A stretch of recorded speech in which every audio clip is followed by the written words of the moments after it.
Sa mabuting balita ngayon, bumalik si Jesus sa Nazareth, ang lugar kung saan siya lumaki. Noong una, nakinig sa kanya ang mga tao sa sinagoga. Ngunit nang ipaliwanag niya ang kahulugan ng kanyang misyon, nagbago ang kanilang saloobin. Sinabi ni Jesus, walang propetang kinikilala sa kanyang sariling bayan. Ibig sabihin, madalas ang mga taong masyadong pamilyar sa atin ang silang nahihirapang tanggapin ang katotohanan ng ating mensahe. Nagbigay si Jesus ng dalawang halimbawa mula sa lumang tipan.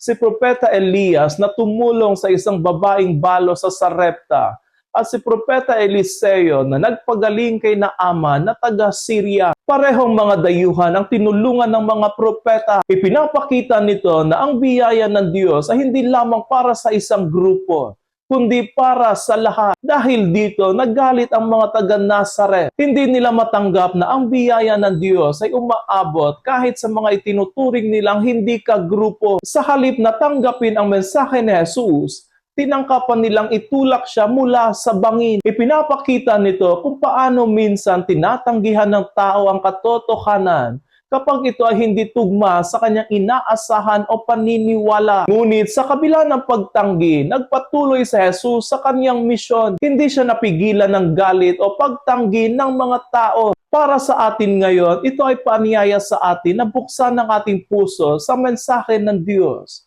Kahit na ito ay humahamon sa ating pag-iisip at nakagisnang pananaw, sapagkat ang biyaya ng Diyos ay para sa lahat.